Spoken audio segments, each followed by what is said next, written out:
Muito legal. Quem nunca passou horas aí se deliciando ao ler um gibi? É, não é? Eu falei, tem gente que às vezes lia escondido. Agora, imagina como seria bom se os nossos jovens tivessem o mesmo prazer que sentem ao ler histórias em quadrinhos para ler clássicos da literatura nacional, hein?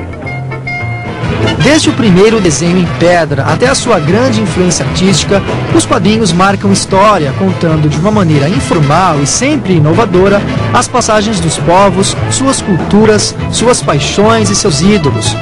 Formando heróis e estruturando uma intensa crítica social, as histórias em quadrinhos enfrentaram adaptações artísticas, variados formatos, comércio e público. No Brasil, os quadrinhos lutaram para sobreviver e se destacar no mercado mundial.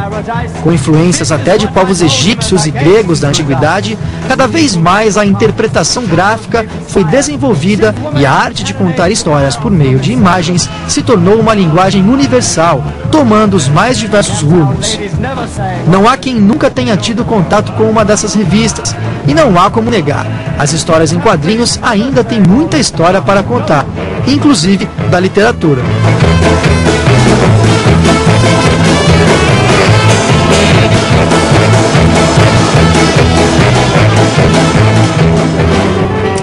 E realmente é um trabalho fantástico, gente. Eu estou recebendo com o maior carinho o quadrinista e idealizador do projeto sensacional. É o Francisco Vilachan. Seja bem-vindo mesmo. Prazer em te conhecer pessoalmente.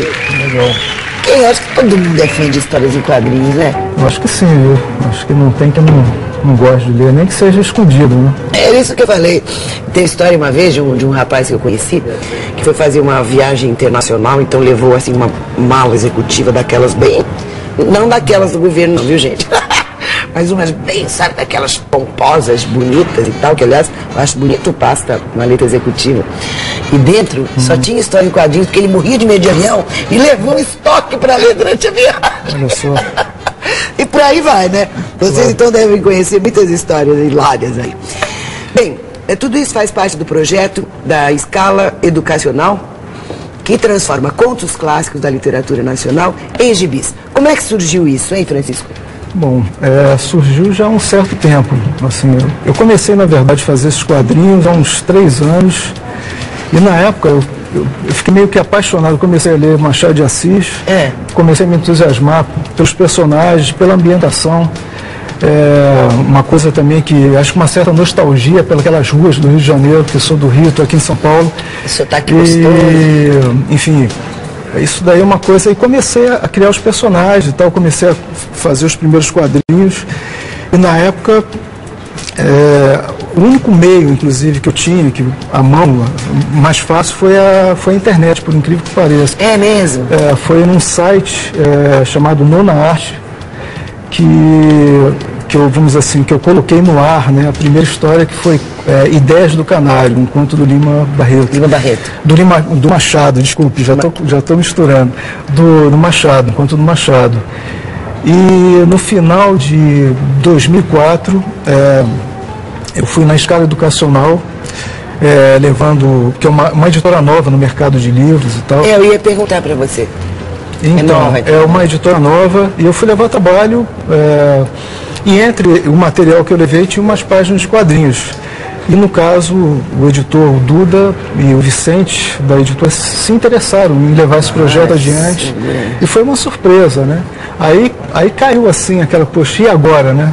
Agora eu vou ter que fazer mesmo. Dá continuidade, né? Dá continuidade, que eu tinha começado com algumas páginas, parava, fazer meu trabalho para livro didático, que é o que eu, vamos dizer assim, é o meu trabalho principal, né? Atividade, né? Exatamente, porque quadrinhos é uma coisa difícil de você levar adiante no Brasil, né? Principalmente esse tipo de quadrinhos. Então foi uma surpresa um editor de cara topar levar.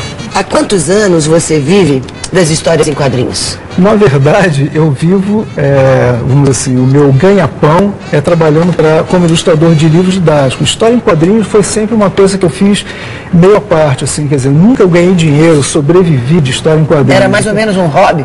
Não era, assim, eu ainda, no início dos anos 80, eu cheguei a pensar em viver de quadrinhos, porque tinha uma editora, que é a Grafipar, né, que é uma editora que não existe mais, lá de Curitiba, e que juntou, de repente, uma turma de desenhistas, desenhistas até, vamos dizer, veteranos e novos, né, que estavam começando na época.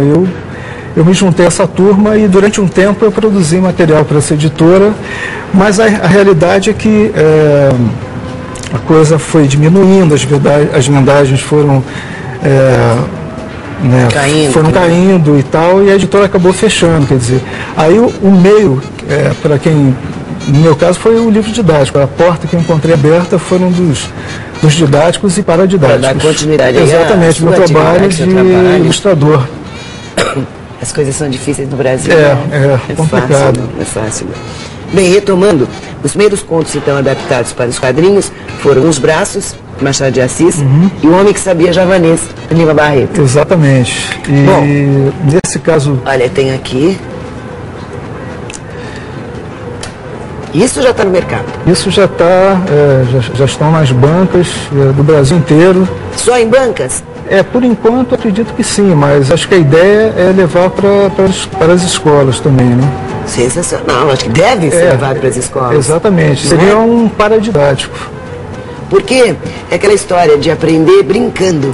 Exatamente. Aprender, se é que a gente pode dizer assim, de uma forma até lúdica. Dessa forma não se esquece nada. Exatamente. É maçante quando você recebe, e os alunos sofrem com isso até hoje. Até desenvolver o gosto pela leitura, às vezes é complicado.